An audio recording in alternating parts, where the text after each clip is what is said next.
लड़की के बाप ने अपने नौकरों को भेजा, जरा पता करो कोई बुढ़ा तो नहीं आया। तो उन्होंने देखा महाराज कोई बुढ़ा नहीं आया, चलो कोई बात नहीं। बारात सज धज के जैसी दरवाजे पे पहुंची, बरमाला डलने का समय आया, तो लड़की का बाप बोला शादी एक शर्त पे होगी कि हमारे गांव में जो नदी है उसमें पूरी नदी में लड़के वाले दूध भर दे, तब हम बेटी ब्याहेंगे, नहीं तो हम बेटी नहीं। अब सारे बराती तो हताश हो गए, नदी में दूध, इतना दूध कहाँ से आए जो भरा जाए। तो सबने मना कर दिया। बारात वापिस जाने लगी। वो मिठाई का डब्बा जो नीचे रखा था वापिस बस के अंदर रखा। जैसे ही रखा तो अंदर से डोकरा बोला काय को रख रहा है, शादी हो गई कि नहीं हुई? बारात वापिस जा रही। तो क्यों जा रही है, काय के लिए जा रही है?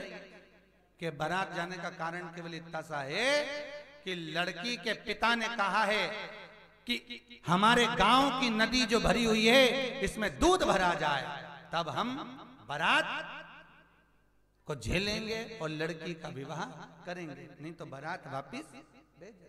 इतने में अंदर से डोकरा बोला तो बारात तो मत ले जाओ। तो कि इतना दूध कहां से लाए, कैसे भरे? तो इतने में डोकरा बोला लड़की के बाप से कह दो तू नदी खाली कर दे, हम दूध भर दे। तो नदी खाली, अब दूध बोल। अब सारे के सारे मिलके लड़की के बाप के यहाँ गए शादी करो, तो के तुम दूध भरो। तो इतने में सारे लड़कों ने कह दिया तुम नदी खाली करो। इतने में लड़की का बाप बोला बुढ़ा आया, कोई बुढ़ा आया, ये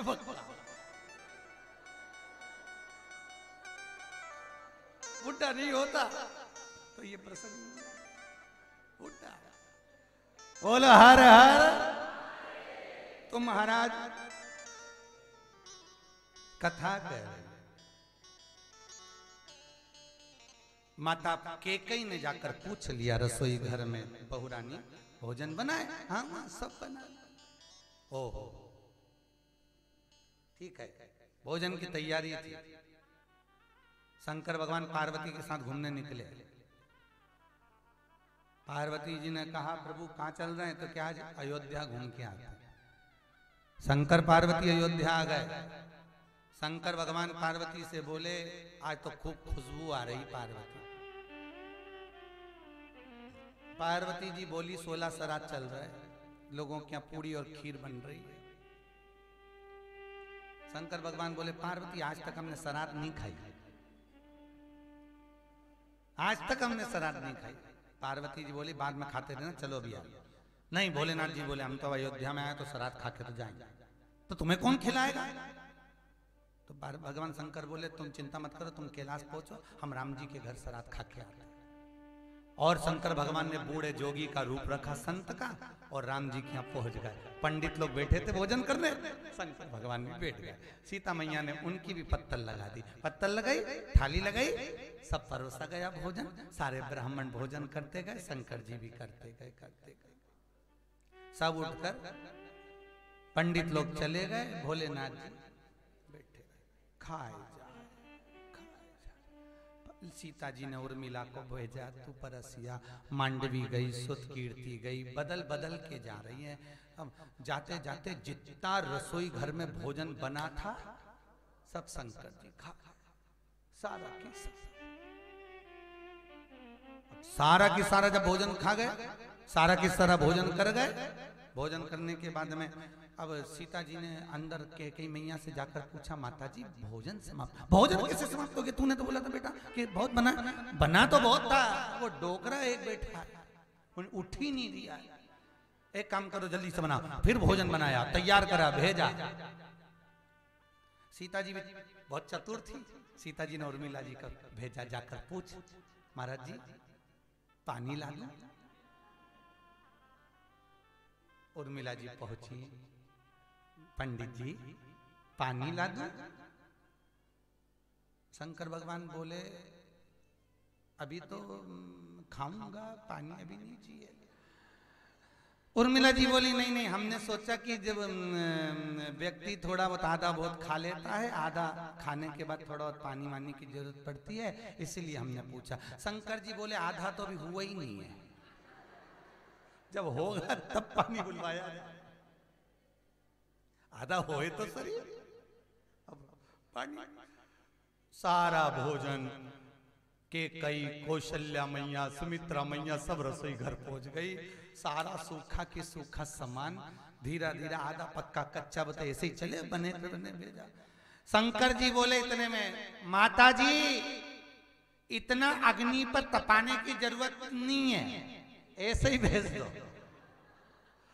सीधा की सीधा सामान भेज दिया, आटा चावल दाल सब भोलेनाथ आ गए सारा की सारा। इसलिए सीधा जो सीधा चलता है ना, ये सबसे ज्यादा सीधा किस मंदिर में दिया जाता है तो कि शंकर जी के मंदिर में है। सीधा सूखा की सूखा सामान भेज दिया। अब सूखा की सूखा सामान जब भेजा खा गए। अब अयोध्या के भंडार में जो जो सामान था सब खाली हो गया। इतने में कि कौशल्या जी बोली हुआ क्या सीता? सीता बोले सब खाली हो गया। कौशल्या जी ने अपने दूतों को बुलाया, अयोध्या की जितनी दुकान किराने की है सारे किराने की दुकान में से सामान खरीद जाओ।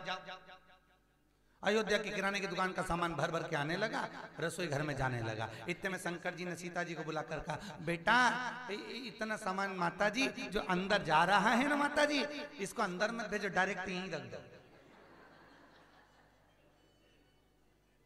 उर्मिला जी चक्कर खा के कुर्सी पे बैठ गई है, सिंहासन पर।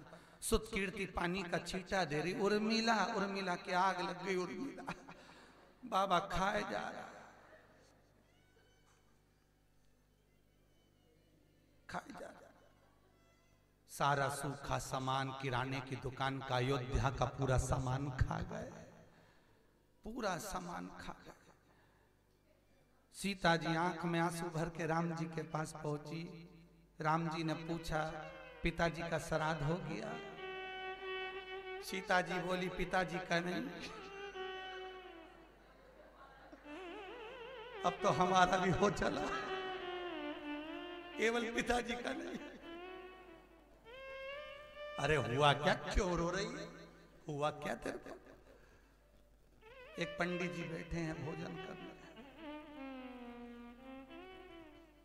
हमें तो देख ही नहीं रहे, बस केवल पत्तल ही पत्तल देख।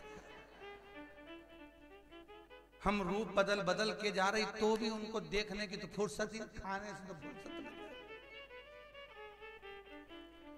होता है किसी किसी पार्टियों में, तुम देखना बफेट में जब लोग बफर में जाते हैं ना, बफेट पार्टी में, तो कोई इनको बात, जब बफेट चालू होता है तो इनको बात करने की फुर्सत, इनसे कोई बतियाने भी आ जाए ना। और राम प्रसाद जी बस बढ़िया है, आनंद चल रहा है, ठीक हो आप सब बढ़िया, गुलाब जामुन जोरदार, और बच्चे कैसे? सब बढ़िया, वो भी खा रहा है। अच्छा, राम प्रसाद जी पूछे, क्यों भेरूलाल जी तुम नहीं खा रहे? हम भी जा रहे हैं। हमने सोचा थोड़ा तुमसे बतिया लें, कि बतिया बाद में लेंगे, पूरी खत्म हो जाएगी। खाने से भोलेनाथ जी लगे भोजन में, पत्तली देखे, सामने किसी को ना देखे, किसी को नहीं।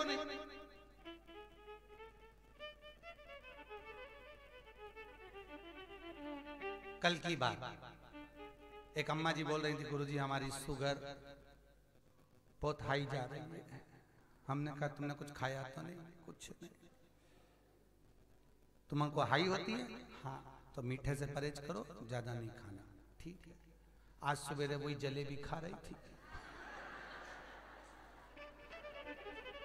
हमने जाकर पूछ लिया, क्यों माता जी आज जलेबी? के लो हो गई,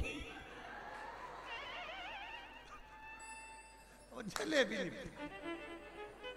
अब कहाँ पूछ? अरे अरे, अब यही समझ में नहीं आता कि एक दिन में ऊंची। भोले बाबा